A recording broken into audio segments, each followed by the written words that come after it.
impeachment ni Sara Jim Potpot. Ha? Talagang dito makikita. Ha? Wala na itong Senado. Talagang ano na to eh. Ha?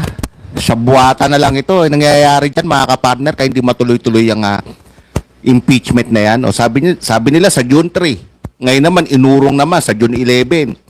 Eh gusto yata hanggang June 30. Ha? Para maupo yung mga bagong senador na kakampi kay Sara Duterte. Di ba? Oh, yan ang diskarte. Paabutin hanggang June 30. Siyempre, June 30. Oh, di panibagong ano na naman yan. Panibagong balik na naman sa dati yan. Panibagong tanong, panibagong mga senador. Oh. Oh, di po papasok ng mga senador papasok ng mga senador sa June 30, puro kasabwat ni Sara Duterte. Na sinasabi natin. Ang hirap sa buhatan ang problema diyan sa Senado. Sa buhatan 'Di ba? Oh. Paano mo ngayon? 'Di ba? Ang tanong ngayon, paano mo ngayon ipagkakatiwala ang bansa natin sa mga ganitong klaseng senador? Ala nga. Paano mo ipagkakatiwala? Paano mo ipagkakatiwala kila Bato, kila Bongo, ang kapakanan ng bansa natin kung ganito pa lang? 'Di ba? Walang naninindigan. Walang tumitindig para sa mamamayang Pilipino, para sa taong bayan. Paano mo pagkakatiwala ang bansa natin sa mga ganitong gagong mga senador? Katulad nila Chis Escudero. Ala nga. Sige nga. Yun ang sinasabi natin. Ang hirap sa atin puro tayo mga walang iya Di ba? Oh. Di ba? Walang iya. Ang problema pa rito, yung mag-i-impeach, ang dahilan corruption yung mag-i-impeach sa Senado, puro corrupt din yan Yun ang problema sa atin. Puro rin magnanakaw yan Ang i-impeach mo, magnanakaw. Ang mag-i-impeach, magnanakaw rin. Di ba? Yun ang problema ng Senado. Di ba? Laman si Sara, i-impeach natin si Sara sa pagnanakaw. Layarin tayo Di ba? Magnanakaw din tayo Walang iyarin tayo Kaya minsan, di ba? Kaya dito, yun ang sinasabi natin Di ba? Yun ang sinasabi natin, di ba? Yung isang bagay na pag nagkamali kayo ng ibinoto, pag nagkamali kayo ng ibinoto, itong mga nagsisipanggap na kunwari, administrasyon sila. Kunwari, opposition sila. Katulad nila yan. Katulad nila Soto, katulad nila Lacson. Yan mga inendorso ni Marcos. Yan. Marami nagpapanggap dyan. Karamihan dyan Di ba? Yan ang sinasabi natin. Na kunwari, pro-administrasyon sila. Di ba? Pro-opposition sila. Marami nagpapanggap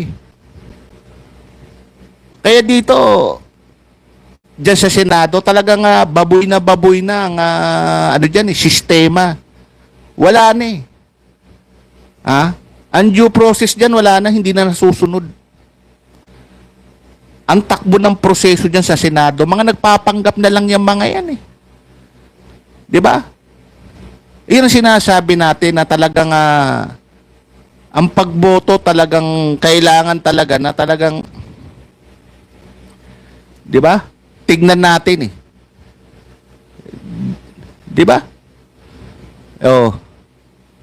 Di ba? Kaya dito makikita mo. Ito bang mga senador na to, may nanindigan ba para sa kahayupan niya mga yan? May nanindigan ba sa ginawang mga kahayupang kawalangyang pagnanakaw diyan sa gobyerno? Wala eh. Para sa taong bayan, may nanindigan ba? Ha? Sa maling ginawa ng nakaraang administrasyon, may nanindigan ba diyan sa mga senador na yan? Wala. May nanindigan ba para sa bayan? Para ipagtanggol ang bayan? Wala. O ano pa maaasahan natin dito sa mga gagong mga senador na to? Mga walangyang mga senador na to? Ano aasahan natin dito? Kaya dyan, walang mangyayari dyan sa impeachment na yan. Tatapatin ko kayo. Walang mangyayari dyan. Oh. Matutuloy man yung impeachment na yan, pero hindi mai-impeach si Sara Duterte. Bakit? Eh lahat sa buwatan eh. Lahat nagpapagamit eh. 'Di ba? Pero kung talagang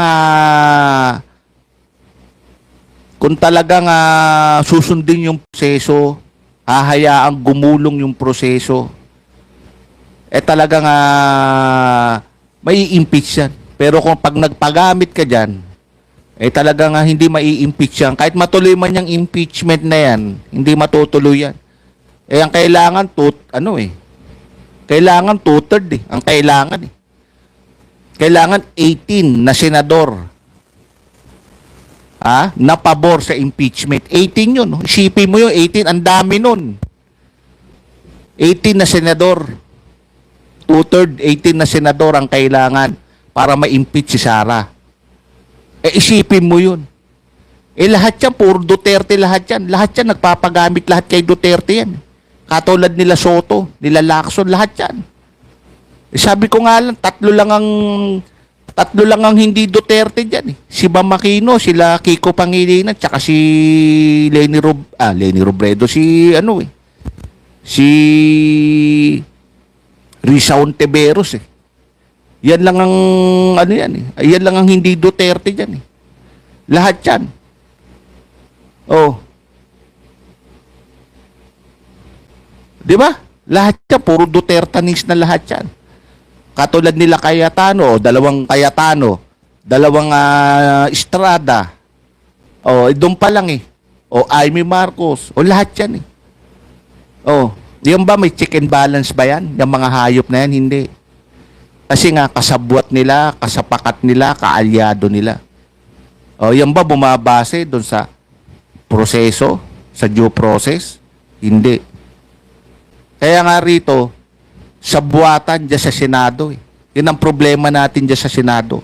Sa buwatan, kampi-kampihan, yung mga iba nagpapagamit, nagpapa-impluwensya sa mga ma-impluwensya katulad nila Duterte. 'Di ba? Ganyan nangyayari diyan eh. Kaya magulo yan eh. Yung impeachment na yan, magulo yan. Oh. 'Di ba? Yan ang problema diyan. Kaya hindi matuloy-tuloy yan. Kasi nga, nagpapagamit, nakikipagsabuatan. 'Di ba? Sa mga Duterte, katulad nila Marcobeta, nila Bato de la Rosa, nila Bongo, nila Robin Padilla. Yan, sila Cayetano, Camille Villar. Bakit? Ba't kumakampi sila? Paano nga nakinabang sila kay Duterte? Nung panahon ni Duterte, nakinabang sila, pinakinibangan nila si Duterte. Oh. Kaya nagbabayad ng utang na loob yan. Kay Duterte, hindi sa taong bayan. Ano nga sabi ni Bato? Mga Pilipino raw, mga taksil. Isipin mo yun, pagkatapos manalo, taksil yung mga Pilipino.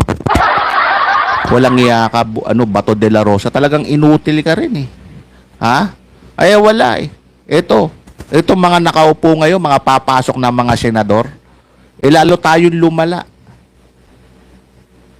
Palala tayo ng palala. Mas malala pa. Oh, puro walang iya yung mga papasok. Alin Marcobeta, Camille Villar, Sus Mariosep. Puro ano to eh. Puro tulisan ito eh. Puro may atraso sa taong bayan eh. Pagkakatiwala natin yung bansa natin dito sa mga hayop na to, sa mga senador na to, Eh ngayon pa lang, hindi mo na pagkakatiwalaan. Diyan pa lang sa impeachment ni Sara Duterte, hindi mo na pagkakatiwalaan. Eh di lalong-lalo na. Ha? Di ba? Sa bansa natin. Oh. Kasi kapakanan ng bansa natin yan eh. Pondo, pera ng taong bayan ang nawala dyan eh. Oh, hindi maipaliwanag. Oh, eh dapat yan, matagal na sinimulan yan, yung impeachment na yan, kung talagang totoo sila eh. Pero ano, recess daw, break time daw, ha? Panahon daw ng pangangampanya. Pero pag nanakaw, walang break time, walang recess, walang kung ano-ano mga etc., basta pakinabang. Ganyan dyan eh. Di ba? O dyan pala sa pagpirma ng budget, kahit December 31 eh. Di ba? Noong mga panahon, bakit? Eh makikinabang sila eh. Ganyan dyan eh. Ay, wag na kayong maglokohan, wag nyo na ituloy ang impeachment na yan. Matulog na lang kayo. Naglolokohan pa kayo eh. Ha? Puro rin kayo magnanakaw. Puro rin kayo walang hiya. Oh. 'Di ba? Eh biri mo ang i-impeach eh ang dahilan pagnanakaw eh. 'Di ba? Eh yung magi-impeach magnanakaw rin. Yung i-impeach magnanakaw, yung mag-i-impeach magnanakaw rin. Eh sino paniniwalaan mo rito sa mga hayop na 'to? Alin si Jinggoy paniniwalaan mo? Si Cayetano Caldero, paniniwalaan mo. Sus Mariose po. Kaya wala. Mga senador ngayon, wala nang kredibilidad. Mag-impeach eh. Bakit? Eh, puro magnanakaw yan. Puro walang hiya yan. Loren Legarda. Sus Mariose. Ha? Lito Lapid, yan ba mag-i-impeach? Ha? Sa katiwalian. Eh, walang hiya. Eh, magnanakaw din yan eh. Biro mo, i-impeach mo, magnanakaw. Ang mag-i-impeach ang i-impeach mo, magnanakaw si Sara Duterte. Ang mag-i-impeach, magnanakaw din, mga senador. Jesus Mariose. Eh, yung ba may kredibilidad ba yun? Puro magnanakaw eh. Ang i-impeach mo, magnanakaw. Oh, ang mag-i-impeach, magnanakaw rin. Katulad nila Jinggoy, nila Cayetano, nila Lito Lapid, nila Villar. Eh, puro walang iya itong mga to eh. Puro tulisan na to, mga subok na tulisan na to eh. Ha? Magnanakaw ito, may mga atraso sa taong bayan. Mga taksil ito eh. Oh, katulad nila Bato. Oh, yan ba tanong ko kay Bato, yan ba nagnakaw yan? Si Bato, maniniwala ka? I-impeach mo si Sara Duterte, magnanakaw. Eh, si Bato, hindi ba nagnakaw yan? Hindi ba magnanakaw yan? Maniniwala ka, hindi nagnakaw yan. Eh, paano nakabili ng mga bahay yan na mamahalin? Ala nga. Eh, nang hirap sa atin eh. Kaya mas maganda pa, wag nyo na ituloy ang impeachment na yan. Tigil nyo na yung kalokohan nyo. Naglolokohan lang kayo eh.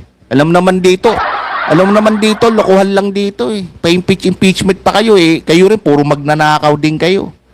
O hindi sa atin hindi sa kinakampihan natin si Sara eh, magnanakaw din yan. Eh, ang problema, yung i-impeach, magnanakaw. Yung mag-i-impeach, magnanakaw din. Katulad nino, nila JBA Harris ito. Nila Bongo. Eh, puro tulisan itong mga to eh. Katulad nino, nila Bato. Oh. Ayan, di ba magnanakaw yung mga yan? Oh. Kaya walang kredibilidad dito para mag-impeach eh. Di ba? Walang kredibilidad ang pwede lang mag-impeach dyan. Si Risa Hontiveros eh. Yun lang pwede mag-impeach dyan. Pero itong mga walang iyang ito, wala eh. Tsaka si Mayor Lim, kung nabubuhay pa si Mayor Lim, yan lang ang pwede mag-impeach dyan kay Sara Duterte. Pero itong mga hayop na to, katulad nila Jinggoy, si Pork Barrel Scam, Katulad ni Lito Lapid, ito ba may karapatan ba mag-impeach ito? Puro magnanakaw din lahat ito eh.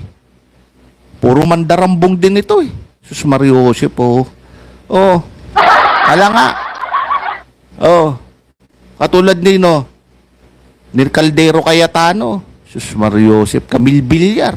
Ano ba nagawa niya mga hayop niya yan? Nagpayaman lang sa gobyerno eh. Ang naglingkod sa kanila, gobyerno. Pinaglingkuran sila ng gobyerno eh. Hindi naman naglingkod sa taong bayan itong mga hayop na to eh. Oh, naglingkod pa sa taong bayan yan. Dapat may impeach na rin itong mga senador na to. Katulad nila Chis Escudero. Ha? Kung i-impeach nyo si Sara, dapat kasama na rin kayong ma-impeach. Mga walang iya kayo. Puro kayo kahindutan dyan sa Senado eh. Ha? Oh.